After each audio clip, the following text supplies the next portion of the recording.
Good evening and welcome to the Independent Housing for Adults with Disabilities session hosted by the Fredericksburg Area Council on Transition. Participants in today's session will learn what independent housing is and the resources that are available for adults with disabilities who wish to live more independently in our community. We'd like to welcome our presenter, Marie Fraticelli, who is the Western Region Housing Coordinator at the Department of Behavioral Health and Developmental Services. Marie has worked with individuals with developmental disabilities since 1987. She first worked in group homes and then as a case manager for 14 years. For the last 5 years, she has been working with the Department of Behavioral Health and Developmental Services in the Office of Community Housing. She works with a team of 4 other colleagues, and they cover the state, providing housing subsidies and assistance, helping to move the ball forward for independent housing for everyone. Before we turn this over to her, we're going to have some documents that we want to share with you and some links that we're going to share for today's presentation and resources. So please locate your chat box, and Courtney is going to put some links over there that you can access. If you prefer not to open them right now during the presentation, you can access them at factfred.com. They were already up and available for you there too. So before we turn this over to her, we'd like to share the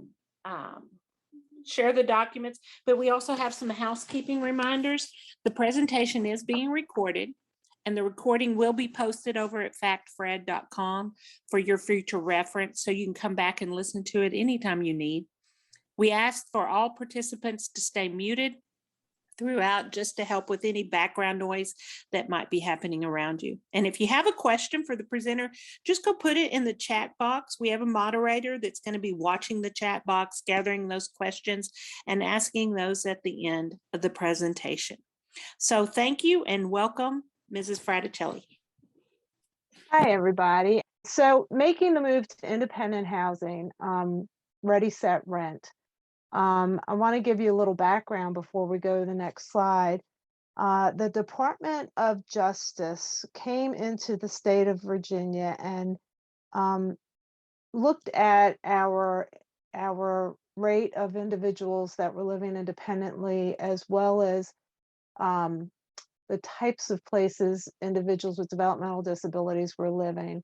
And it seemed to them that we disproportionately had individuals living in institutions and very large group homes. So with that, they asked the state of Virginia to pony up some money and to help provide resources so that people could live in more integrated settings. What I don't want to speak for my colleagues, but what I'd like to see is when somebody is ready for the world and ready to move out of mom and dad's house, that independence be approached first, and then group homes maybe as a last resort, because we are not asked which nursing home we want to live in or assisted living facility when we graduate high school. I don't think we should be asking people what group home they want to live in.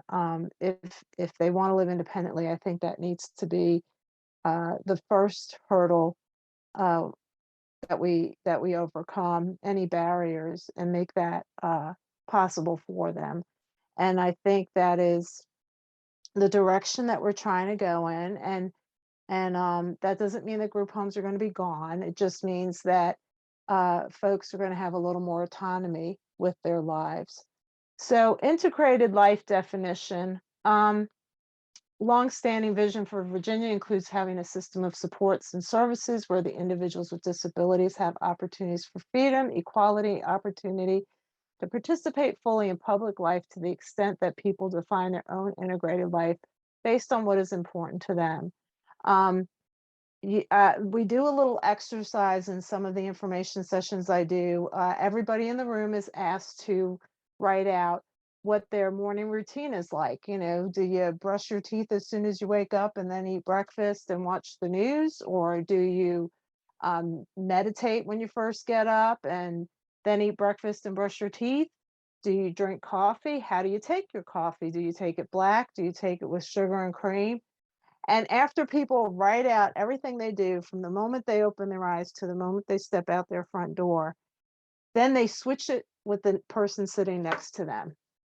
And you say, okay, this is how you have to do your morning routine now. What do you think of that? Well, I, for one, if I was not get able to drink a cup of coffee and watch the news in the morning, I'd be completely disoriented and out of sorts the rest of the day.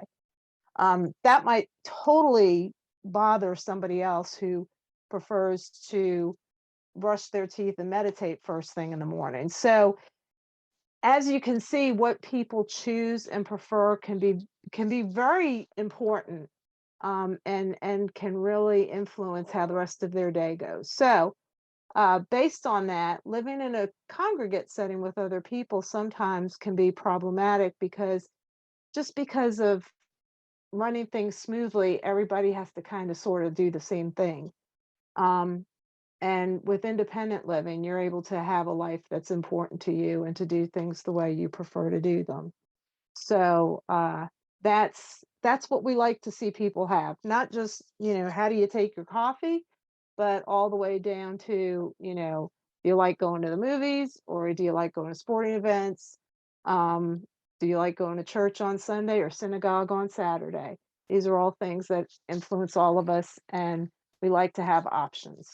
We have resources that were made available to us through the federal government as well as the state government.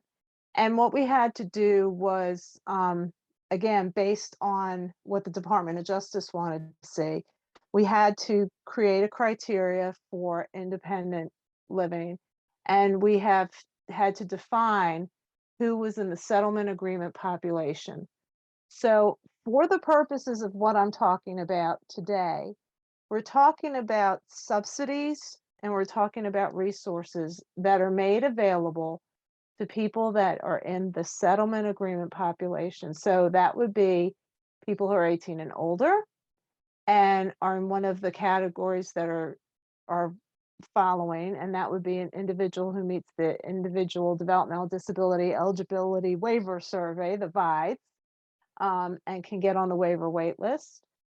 Somebody that is receiving Medicaid DD waiver services and or is, like I said, on the wait list. So it has to be somebody that meets the VIDES, is 18 or older, and is currently on the wait list for services. Independent integrated housing has 4 core features.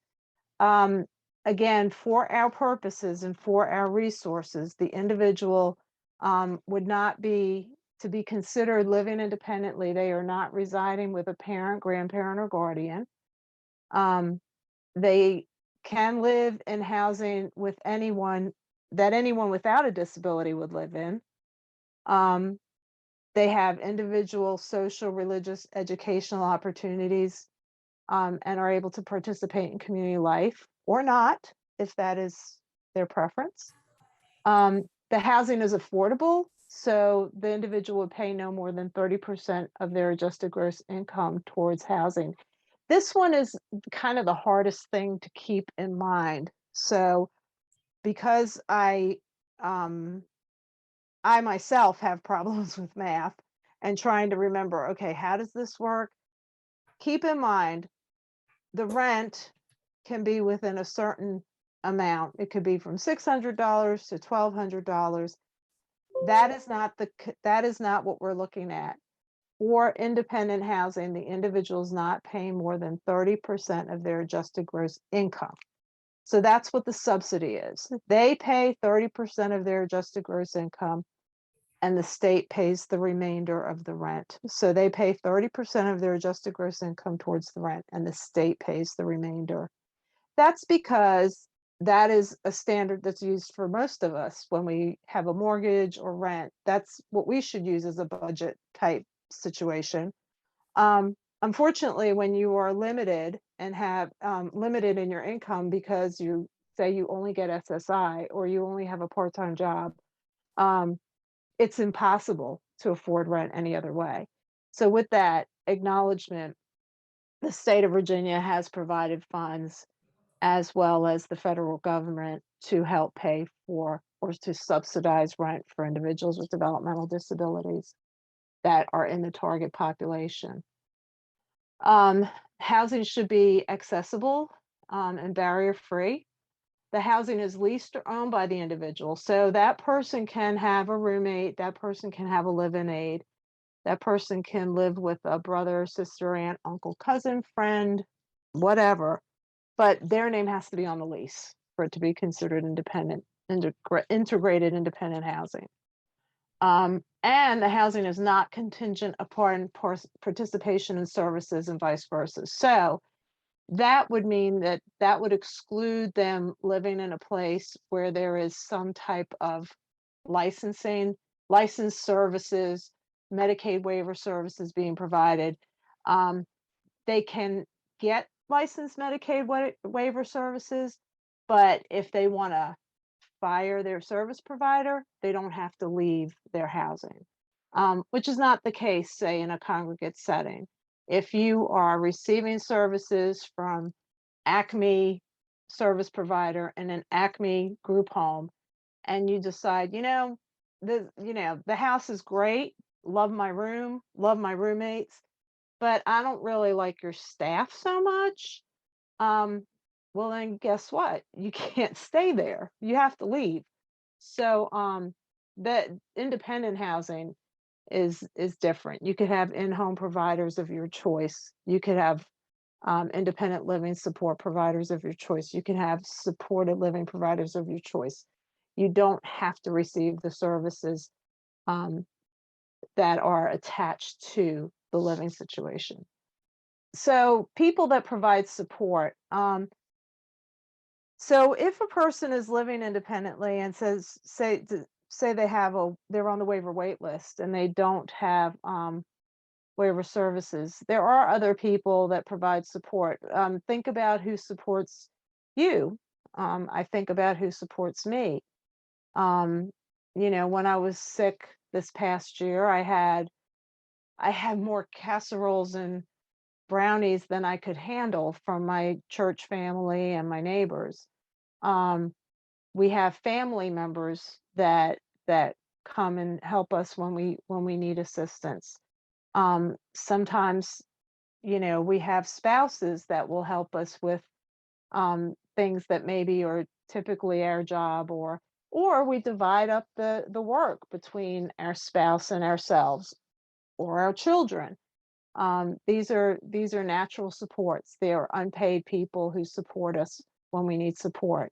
When I was going to school to further my education, my youngest son learned how to be a terrific cook. He cooked dinner tonight. So that's the kind of support, a natural support that is, in my mind, um, something that we want to strive for everybody to have. Again, in my life, I have paid supports. I've got doctors and nurses. I've had teachers, plumbers, electricians, maintenance workers. That would probably all be my husband because he does all that stuff. Um, Paid staff can also be live-in aides, physical therapists, counselors, mechanics. These are people that either we pay with our own money, or insurance pays the doctors and the hospitals to help us. These are people that are paid to do things that we can't do ourselves, and sometimes they're called service providers or paid providers. So this is the VIDES, and it's not what the VIDES looks like, but this is a page directly out of our referral. And why is that in our referral? So when we get a referral for independent housing, I want people to understand that when we talk about independent housing, we're not talking about just putting somebody in an apartment and calling it a day. Something that we're very serious about is making sure that an individual has appropriate support when they move out on their own. So that person may be moving out on their own and may not have a waiver, but are planning on getting a building independence waiver once they get their apartment. And that's terrific. That's great. So that means they'll have 21 hours of support coming in per week if they need that much. Maybe they only need 3 hours of support a week. Um, but we want to see who's doing what for that individual. Say, for example, this person needs help with medication and keeping the house clean and maybe doing their banking once a week. Maybe the paid support is going to help them keep their house clean and do the banking once a week.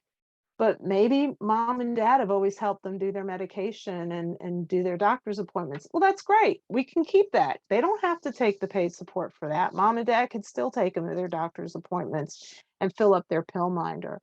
That's okay. We just want to make sure there's somebody in place to do that. This is a copy of the budget. This is actually, we've changed it a smidge, but it's generally like this. It's just your straightforward budget. We also want to make sure that individuals are going to be able to sustain their housing based on how much money they have. So you might say, well, they only make SSI. So if 1/3 of their income is going towards their rent, what else are you looking at? What we are looking at is that they are that they have enough money for groceries, that they have some type of phone for communication. Um, we don't look that they have the newest iPhone that costs so much that they can't afford the groceries. What we're looking at is that they have a form of communication with the outside world in 911. Um, we're looking at if they have internet, if they have transportation money. This again, if mom and dad want to help with some things, like, hey, they can come do their laundry at my house once a week. We only live down the street. Awesome. We can put that information in there and it won't count against their budget.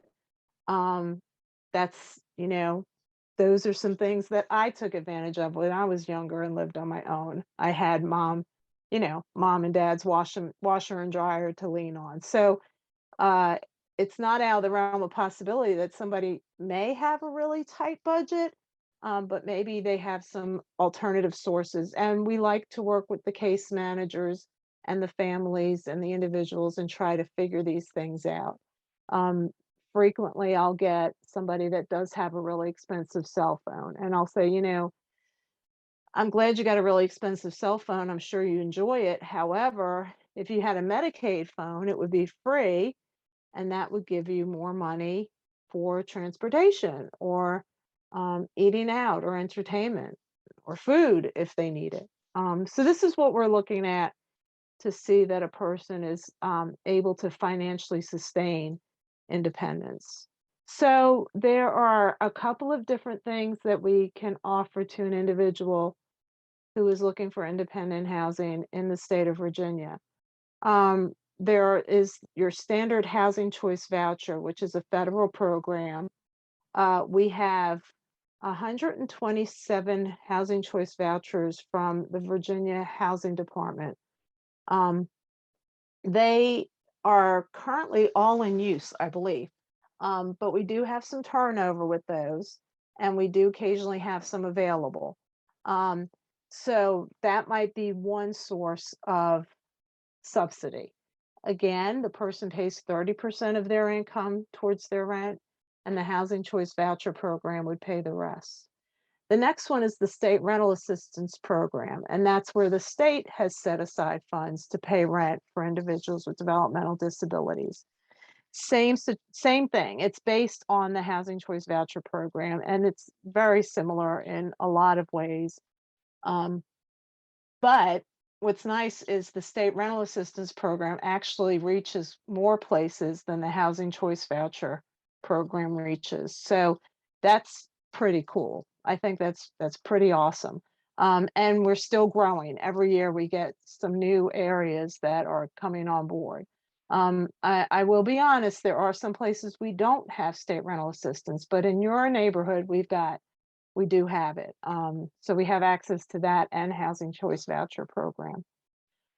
The next thing is low-income housing tax credit properties with a leasing preference. So part of the deal that was struck up with the Department of Justice and the state of Virginia is, hey, when you have developers come into the area to build apartment complexes, make sure that they're setting some of their apartments aside for individuals with developmental disabilities. That's fantastic. That doesn't mean the apartments are affordable for somebody on SSI, but that paired with one of the two options above, and they are affordable. So that it's a win-win. The individual gets a nice apartment and maybe a new project or a redeveloped project. And by project, I don't mean like projects. I mean like a, you know, housing, a brand new housing complex or something. Um, the individual gets a nice new apartment, and the um, apartment complex gets a tax break for renting to somebody that is in the target population. So that's another option we have.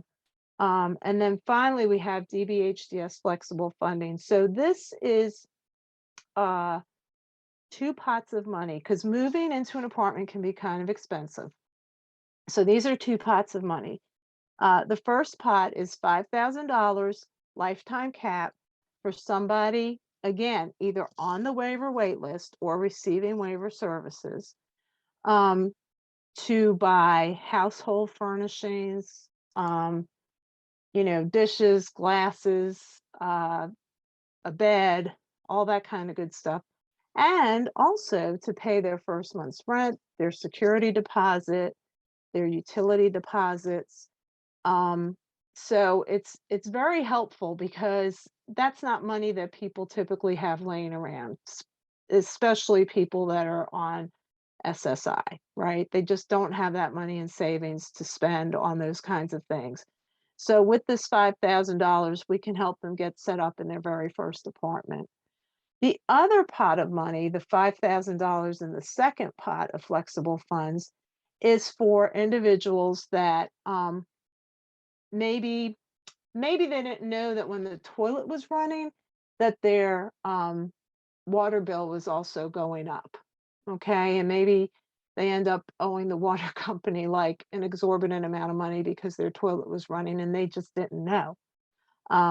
We can bail them out with that.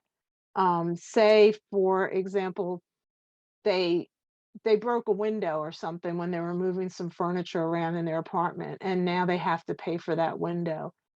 And they get a notice from the landlord saying, hey, if you don't fix this window, we're going to evict you. Well, then we can go ahead and help them with that.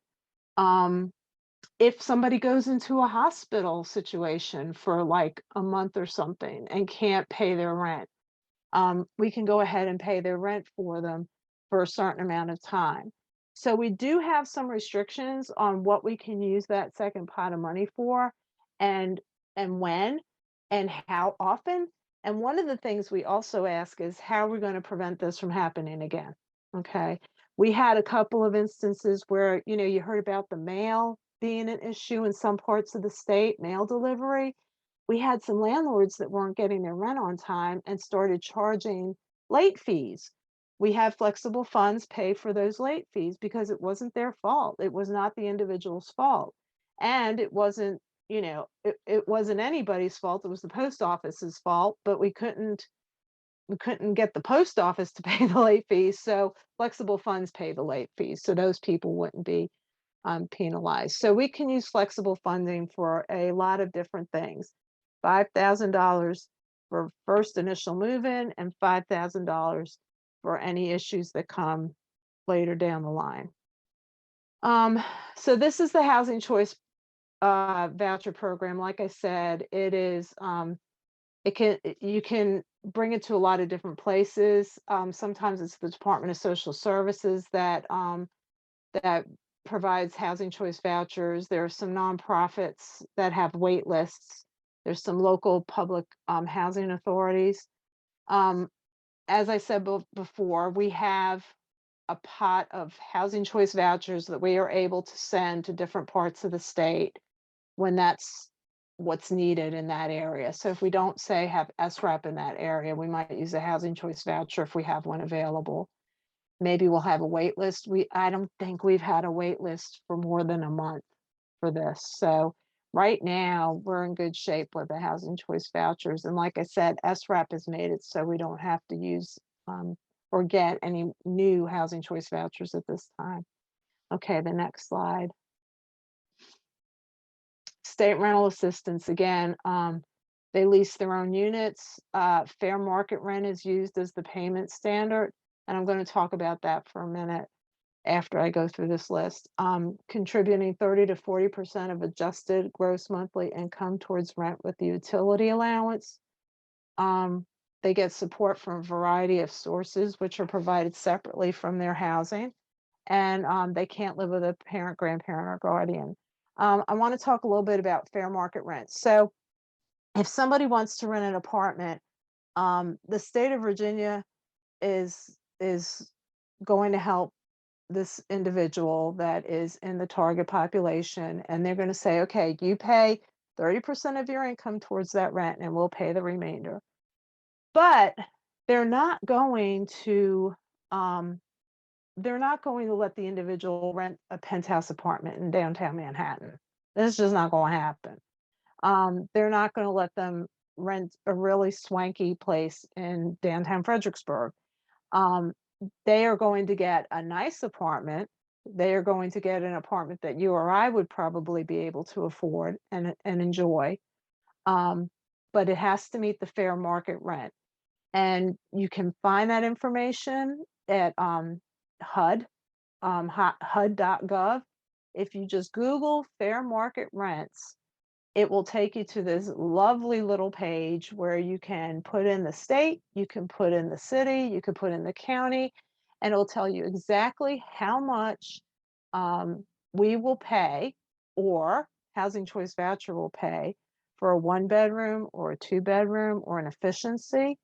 And we won't pay any more than that, but we will pay that. So that's a real handy little tool to use and to see what the fair market rent is in your neighborhood. I want to also talk a little bit about adjusted gross monthly income. So we're looking at 30 to 40% of adjusted gross monthly income. We're kind of working around medical money that comes out for medical needs. So there's that, but also the utility allowance. So if somebody has $900 a month, let's just make it easy, because again, I don't work at NASA. That's why I don't work at NASA. But say somebody makes $900 a month, 30% of their income would be $300 a month. That's how much they would pay towards their rent. So if their rent is $1,500 a month, they're still only paying $300 a month, and the state is picking up the $1,200. Now, they really aren't going to be writing out a check for $300. It's going to actually, in reality, be a lot less than that, because they're putting in utilities with that 30%. So again, when you and I apply for a mortgage, when you and I go for rent, and if we talk to a financial expert about, budgeting our money, they're going to say, yes, your housing should cost 30% of your income, but they're taking into account that that's going to include your utilities. The same in this situation. So the individual isn't going to really be writing a check for $300 for their rent. They're going to be writing a check for a lot less than that, but whatever money's left is expected to go towards their utilities. So I hope that makes sense.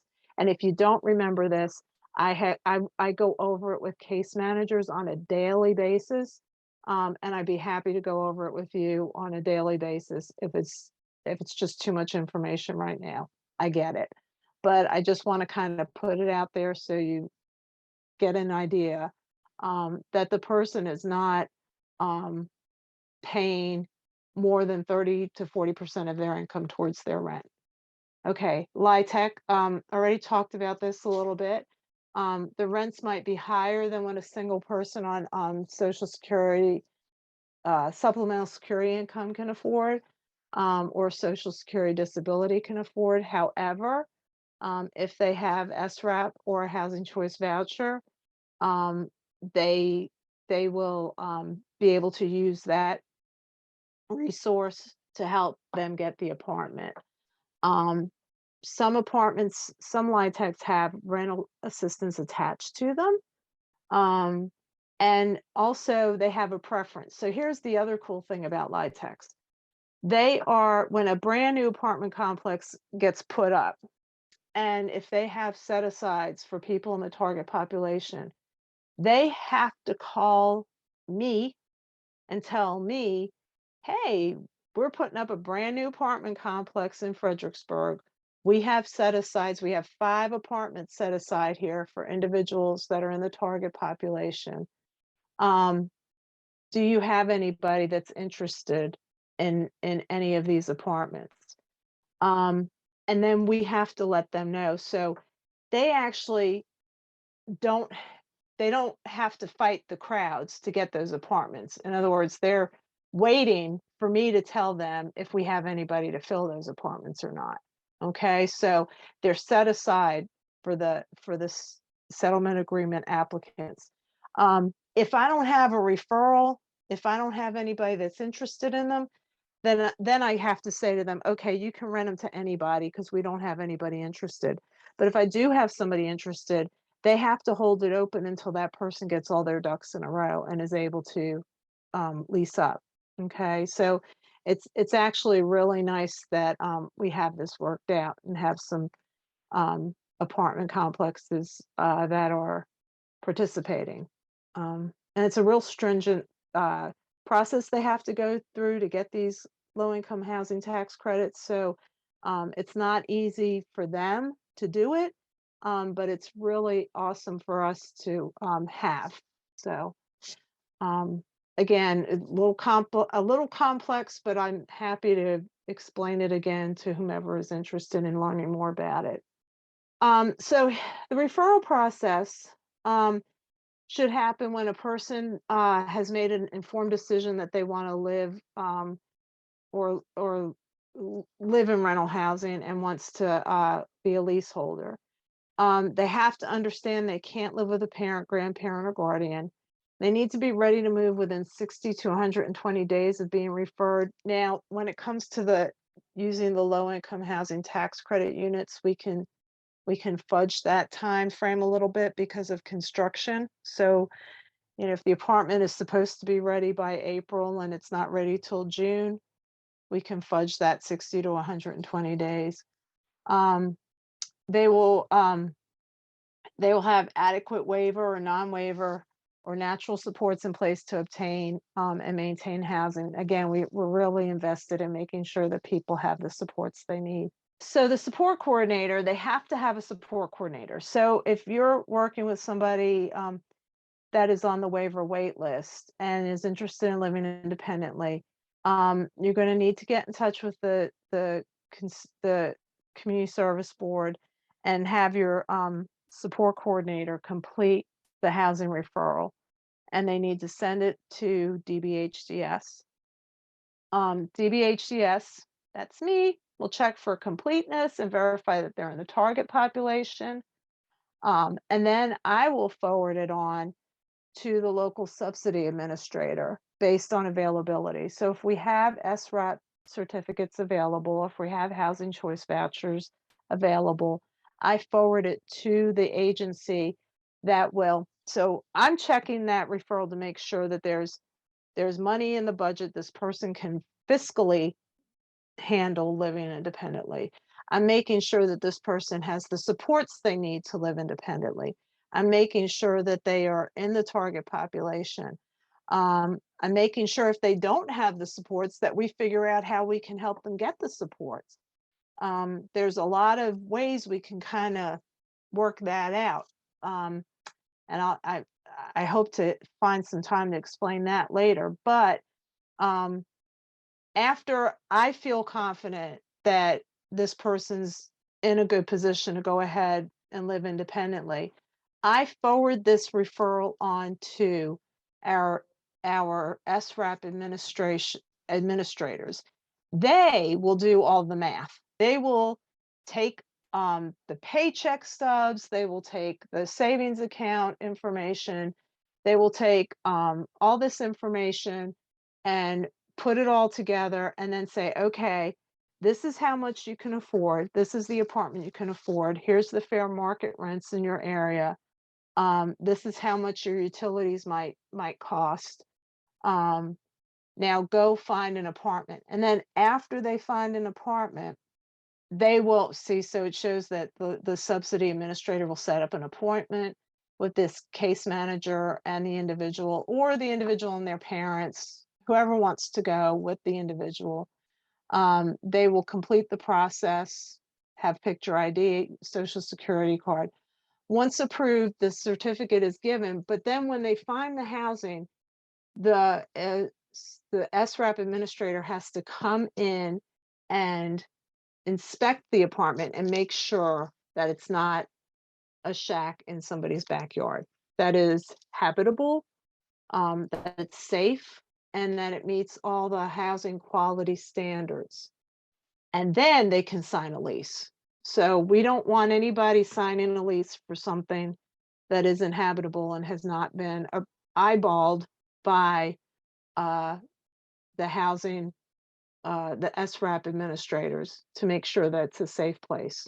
This is about the flexible funds, the expenses to get into housing, and the expenses to maintain housing. Oh, that's another one, special cleaning. So say the maintenance guy comes in to fix a leaky faucet and notices that the apartment is disgusting, and there's, somebody has a dog and doesn't apparently walk them very often. That's a big one. Pets are a big one. They might get an eviction notice. We can go ahead and help that person hire a company to clean the apartment. But we are going to want to make sure that that's not going to happen again. So we're going to say, hey, how are we going to prevent this from happening again? So, that's one of the best parts of flexible funds. It is also great to have an individual be able to use their flexible funds for, some assistive technology, like to get an Alexa, so they don't say they can't manipulate a cell phone, but if they have an Alexa and they can say, call 911, that's pretty awesome. And they can buy one of those with their flexible funds. And again, like I said, furnishing household supplies. It won't pay for televisions. It won't pay for service for 12. It'll pay for service for 4. You can have 4, 4 dishes, 4 cups, and 4 bowls, but and you have to bring your own TV, but it will pay for things you need to set up housekeeping. This is the criteria for flexible funding. It's the same as it is for the target population. The person cannot move into a house with their parents, grandparents, or guardian. They have to get services, but not have them attached to the apartment. And they need it for goods and services. So it's something that, again, it's money that they can use to set up housekeeping. It's not for, again, like I said, it's not for entertainment, recreation. It can be used with Medicaid waiver funds, though, for making the units accessible. So it can be used for stuff like changing a tub into a rolling shower if that's necessary. If you pair it with the Medicaid waiver funds, if the person has access to those. Person must be, again, support coordinator must be the person that requests the flexible funds. It's administered in all 5 regions across the state. And it's payable to third-party vendors with an invoice and on reimbursement basis with receipts, but no upfront payments are made. So we're not going to give anybody cash and then hope that they find stuff. And also, we expect the price range to be modest for purchasing things. We're not buying really expensive furniture or anything like that because we need to make this money last for a lot of people. So when I'm going through the assessment, if I see something that I'm like, I don't know, I'm not sure about this, I might ask the support coordinator for a housing action plan. Um, Housing action plan is something that explains. So say the person's budget, it shows in the person's budget that they actually have an outstanding credit card bill, or um, let's say that they have a dog and the cost of the dog, um, maybe the dog needs special grooming and that can cost a lot. If mom and dad, for example, say, well, we'll pay for that, we'll take care of that, that's great. It's not that I don't trust y'all, but I want it in a housing action plan. I want it to be spelled out in a housing action plan that mom and dad agreed to pay for this, so that this way, I've got some documentation showing, you know, why their budget didn't balance, because mom and dad said they would help pay for this. Or another example of a housing action plan. Oh, we're going to get supports as soon as the person gets a provider to provide, support A, B, and C. Well, I'd like to know when the case manager is going to get on that and when they're going to hopefully have that action complete. So I might ask for a housing action plan for that. Because I don't want it to be dragging out. In the meantime, the person's, waiting for help. We want to make sure we have, something defining when this thing is going to happen. The housing readiness assessment, we already went through the referral process, and the housing action plan sets the goals, divides the chores among team members who are assisting the adult with independent housing. So this is the independent housing resources and tools. So these are links to some really helpful places. There's the fair market rent link. Um, we have a handbook, household spending plan, some of the things that you can sit down with somebody. So if you if somebody likes to spend a lot of money, say, on video games, and it's really kind of breaking their budget, and they're used to having mom and dad kind of pay for everything, sitting down with a spending plan and working that stuff out ahead of time could be really helpful. And you can kind of say, this is, I know you want to live on your own, but this might be an issue here. So maybe we can, you know, make a budget out of it. A moving expenses budget, plan to maintain stable housing, um, housing choice voucher wait lists. These are some helpful tools and links for things that you might need to look at. We also have on our website lots of other links that can be very helpful pertaining to live-in aids and such. These are actually two guys that live independently in the state of Virginia. We have independently has 1,800 people in the state of Virginia independently. Yay! Which is really exciting. Josh lives in Richmond. He's an awesome guy. He lives in Richmond and he lives completely independently. He doesn't have anybody live in his apartment with him. He has consumer directed supports. His landlord, I think, is actually one of his personal care attendants. He's one of them. He's got a couple of them. He used his flex funds to put in a motion sensor door on the back of his apartment so that he could roll out to his van, which his consumer directed person takes him places in. He also lives in an area in Richmond where he is like a celebrity and everybody knows him. And he goes out and eats and everything else. So he's got somebody that gets him out of bed in the morning and helps him get into bed in the evening. And basically, he just rocks it. He's got um, a personal emergency response system if he needs something really quickly and doesn't have anybody around. So really cool guy. And he only has the use of his head to get around. That little thing hanging off his head is what, and he's got a communication board. He uses that thing on his head to help him communicate with the communication board. Awesome guy. Ryan, on the other hand, needs to have a live-in aid. So he gets state rental assistance, and he has a live-in aid because he has some needs that occur all during the day, that he needs help with. So his live-in aid gets to live in the apartment rent-free.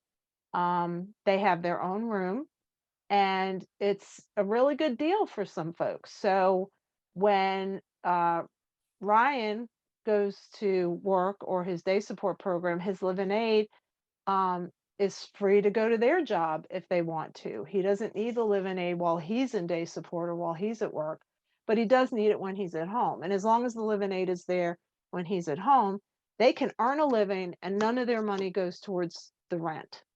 The caveat is that with a live-in aid, that person has no tenancy rights. So if Ryan decides that he doesn't like his live-in aid anymore, or they're having wild parties every weekend and that's not cool, he can fire them and they can't do anything about it because they don't have tenancy rights. They're an authorized occupant. With a roommate, it's different. You have a roommate, that's great. I have nothing against roommates, but they have tenancy rights. So if they want to have wild parties on the weekend, there isn't a whole lot you can do about that. You're kind of stuck in the lease with them until the lease is over. So food for thought when it comes to having roommates or having live-in aides. And live-in aides are a really awesome way to get some support for somebody, especially that's on the waiver wait list. I just met a guy the other day who is developmentally disabled, and he has a live-in aide, and this guy lives in his own apartment. He has no arms, no legs, but he's got a full-time job and a live-in aide who helps him in the morning, helps him in the evening, and his live-in aide has a full-time job, as does he. And that's when they see each other, is in the morning and the night. And that's how that works. So there's things that can be done. There are things that can be done. And that's why this is my favorite slide, because I think it demonstrates that everybody can live independently with the right supports. I think that's the last slide I have. Let's go to the next one, see if there's anything. Oh yeah, that's our regions and our contacts for our regions. And I'm the green. And this little flyer has links to a housing conference we did. I think it was at the end of 2020.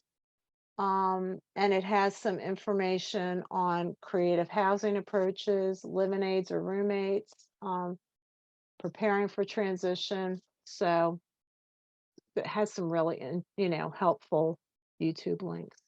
Thank you. And I hope it wasn't just like too much and too overwhelming. Like I said, if you have any questions, feel free to email me, call me. Email's a better way to get me, I'll be honest. But either way, and I'd be happy to kind of go over stuff with you, okay? All right. Well, thank you, everybody.